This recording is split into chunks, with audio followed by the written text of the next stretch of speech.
اعوذ باللہ من الشیطان الرجیم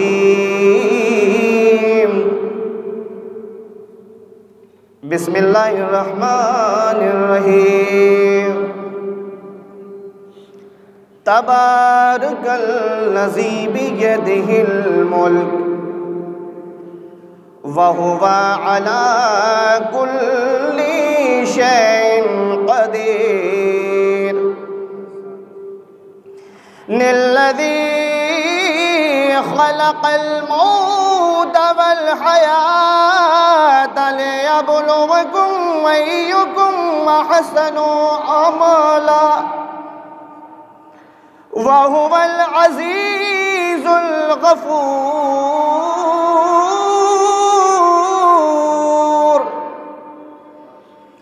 الذي خلق 7 سماوات طباقا ما ترى في خلق الرحمن من تفاوت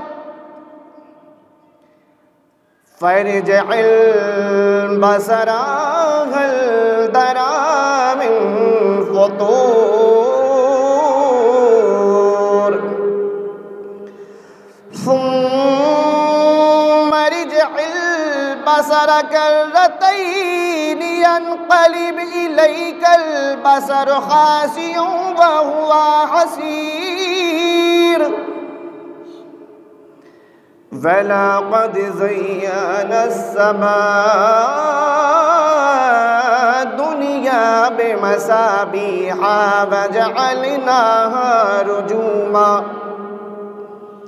وَجَعَلْنَاهَا رُجُومًا لِلشَّيَاطِينِ وَأَعْتَدْنَا لَهُمْ عَذَابَ السَّعِيرِ وَلِلَّذِينَ كَفَرُوا بِرَبِّهِمْ عَذَابُ جَهَنَّمَ وَبِئْسَ الْمَصِيرُ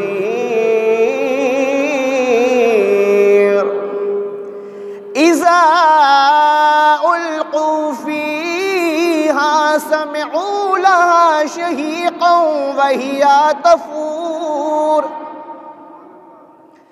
تكاد تميز من الغيظ كلما ألقي فيها فوج سألهم خزنتها ألم يأتكم نذير قالوا بلى قد جاءنا نذير فكذبنا وقلنا ما نزل الله من شيء إن أنتم إلا في ضلال كبير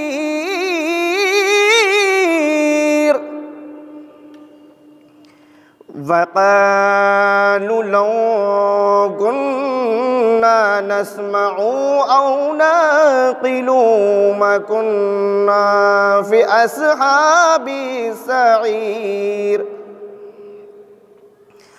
فاعترفوا بذنبهم فسحقا لأصحاب السعير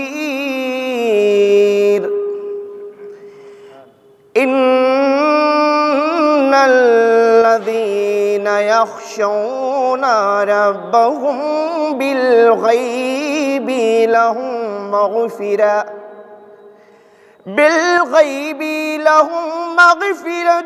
وأجر كبير وأسروا قولكم أو اجهروا به إنه عليم بذات الصدور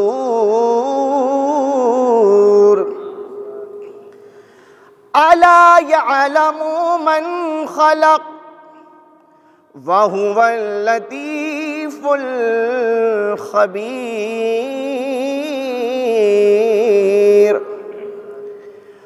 هو الذي جعل لكم الأرض ذلولا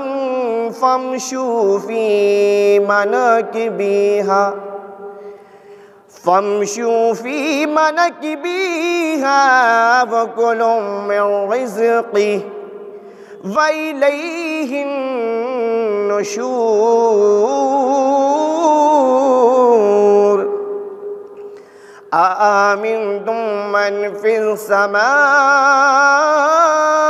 أن يخسف بكم الأرض فإذا هي تمور أما أمنتم من في السماء أن يرسل عليكم حاصبا فستعلمون كيف نذير صدق الله العلي العظيم اللهم صل على محمد وآل محمد أعوذ بالله من الشيطان الرجيم بسم الله الرحمن الرحيم ولقد كذب الذين من قبلهم فكيف كان نكير أولم يروا إلى الطير فوقهم صافات ويقبض ما يمسكهن إلا الرحمن إنه بكل شيء بصير أمن هذا الذي هو جند لكم ينصركم من دون الرحمن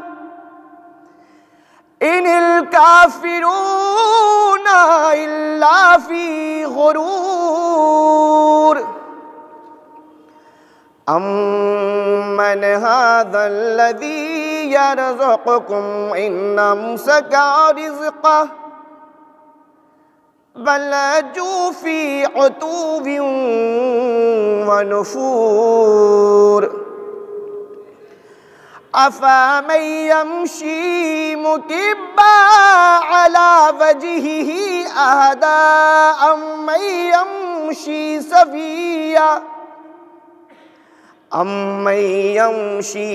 سويا على صراط مستقيم قل هو الذي أنشأكم وجعل لكم السمع والأبصار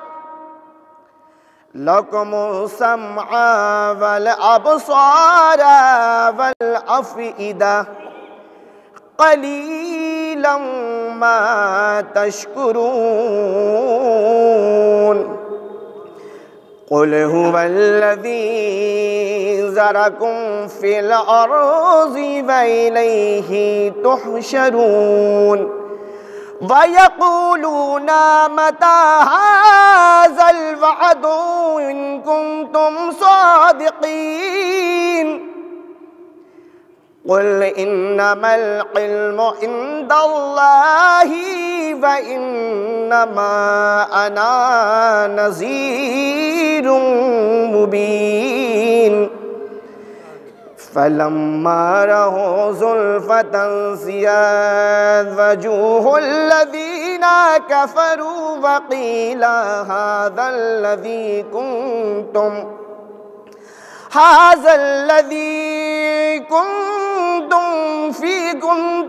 به تدعون قل أرأيتم إن أهلكني الله ومن معي أو رحمنا فمن يجير الكافرين من عذاب أليم قل هو الرحمن آمنا به وعليه توكلنا فَسَتَعْلَمُونَ مَنْ هُوَ فِي ضَلَالٍ مُبِينٍ قُلْ أَرَأَيْتُمْ إِنْ أَصْبَحَ مَاؤُكُمْ غَوْرًا فَمَنْ يَأْتِيكُمْ بِمَاءٍ مَعِينٍ صدق اللہ العلی العظیم اللہم صلی علی محمد وآل محمد بابا سے بلند علیہ الصلوات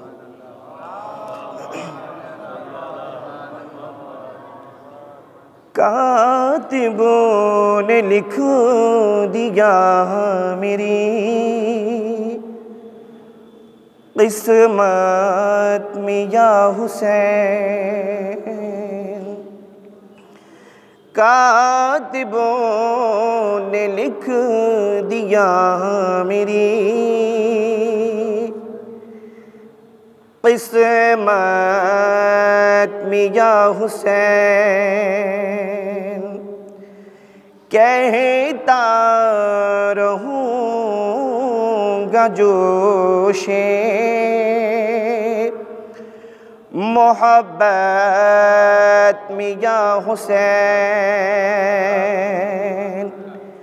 کہتا رہوں گا جوش محبت میں یا حسین دنیا تو مشکلات سے کہتی ہے یا علی اسلام نے کہا تھا مصیبت میں یا حسین اسلام نے کہا تھا مصیبت میں یا حسین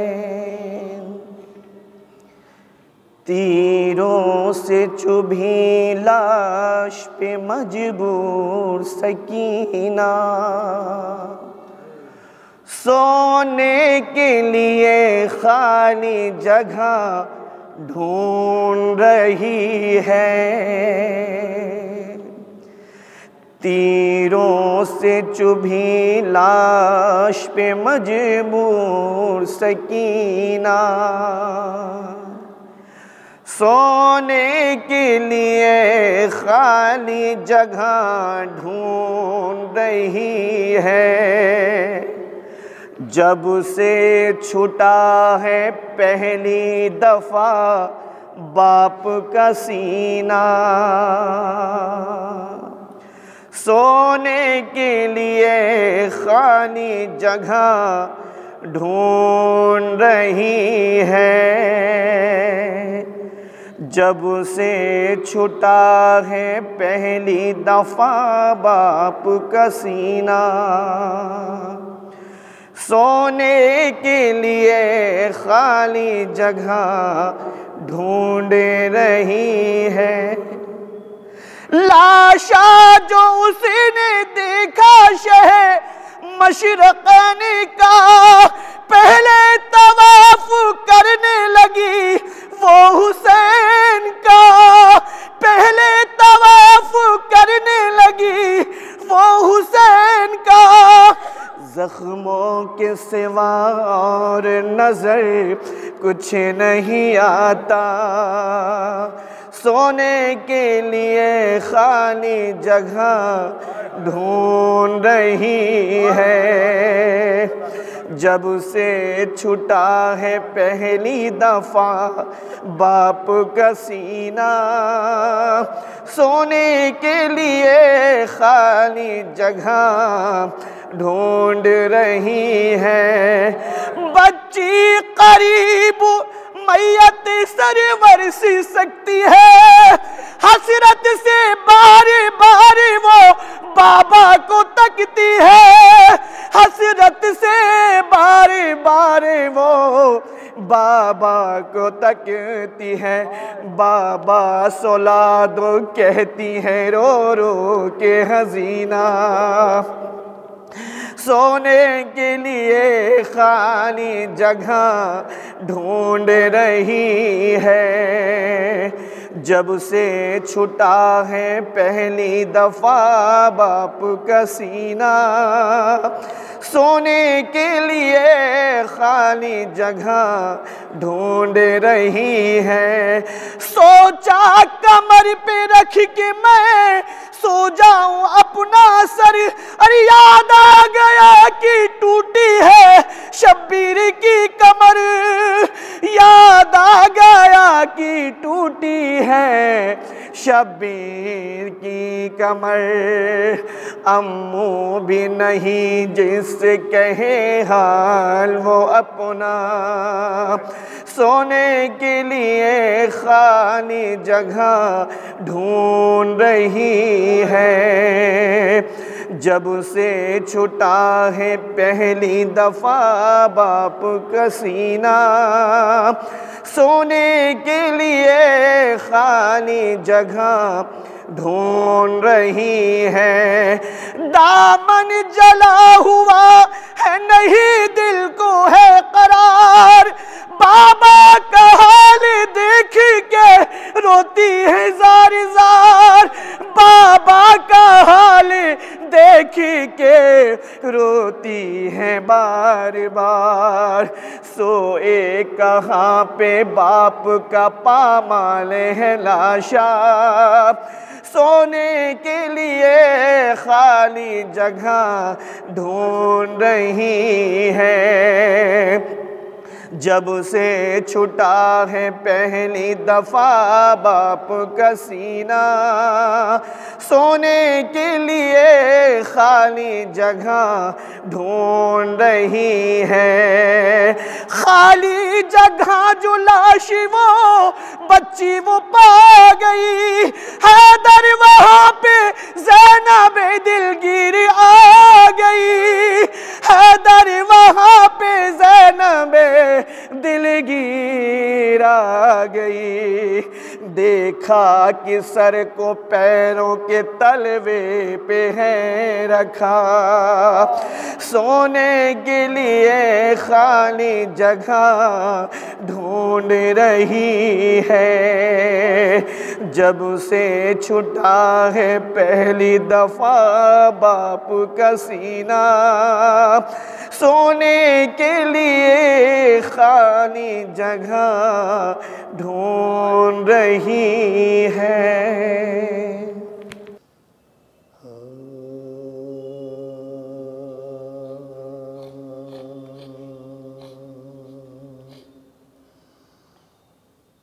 حاصل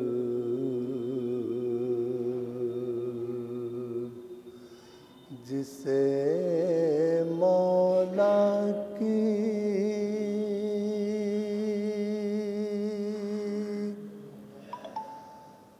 حضوری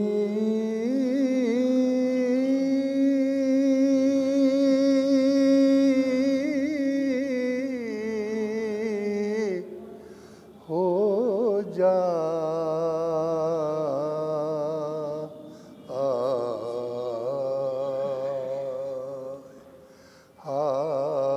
حاصل جسے مولا کی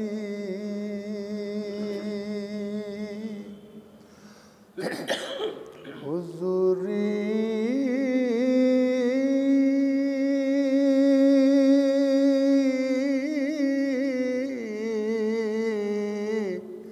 ہو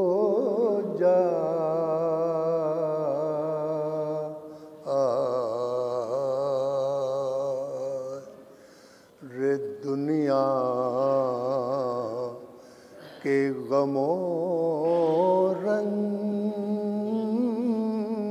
سے دوری